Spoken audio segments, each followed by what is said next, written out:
जय माता की। हर हर महादेव। बहुत से लोगों के पूछने पर सोचा कि एक वीडियो बना दी जाए जिसमें होली के दौरान या होलाष्टक के दौरान क्या करना चाहिए और क्या नहीं करना चाहिए हमें। होलाष्टक ऑफ कोर्स ये होली से 8 दिन पहले का पर्व जो शुरू हो जाता है, होली आने के दस्तक दे देता है। इसमें सबसे पहले हमें क्या क्या करना चाहिए, किन बातों के लिए बहुत अच्छा होगा, लाभकारी होगा यह समय। होलाष्टक के समय पूजा पाठ करने और भगवान का स्मरण भजन करना बहुत ही शुभ फल प्राप्ति हेतु होता है। मान्यता है कि होलाष्टक में कुछ विशेष उपाय करने से कई प्रकार के लाभ प्राप्त होते हैं और किए जा सकते हैं। होलाष्टक के दौरान किया गया श्री सूक्तम एवं मंगल ऋण मोचन स्तोत्र का पाठ जो हमें आर्थिक संकटों और परेशानियों को दूर करने में मदद करता है, वहीं हमें कर्ज से मुक्ति भी दिलाता है।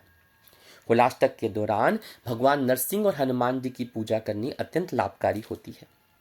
होलाष्टक के दौरान श्री कृष्ण की पूजा के साथ साथ इस दौरान लड्डू गोपाल जी का पूजन करके संतान गोपाल मंत्र का जाप या गोपाल सहस्त्र नाम का पाठ करना अत्यंत लाभकारी होता है। अगर खुद नहीं तो इसे करवाया जा सकता है, मिली से करवाना चाहिए क्योंकि थोड़ी त्रुटि इसमें नुकसान दे सकती है।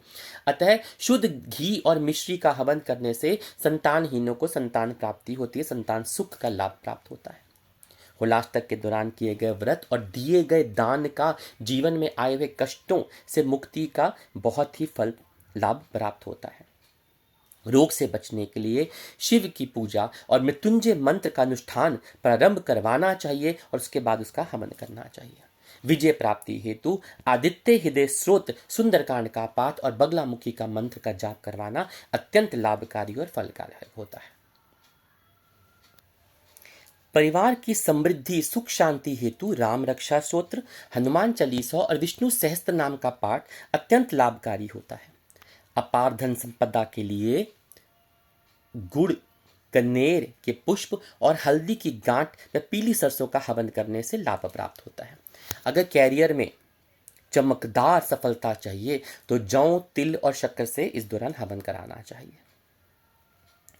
कन्या के विवाह में विलंब हो रहा है तो कात्यायनी मंत्रों का इन दिनों में जाप करना बहुत ही शुभ फलदायक होता है। सौभाग्य की प्राप्ति के लिए चावल, घी, केसर से हवन कीजिए, आपको लाभ प्राप्त होगा।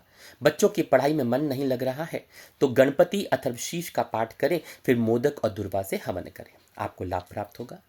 नवग्रह की कृपा प्राप्ति हेतु भगवान शिव का पंचामृत से अभिषेक करवाना चाहिए, रुद्राभिषेक कराएं, महारुद्राभिषेक कराएं।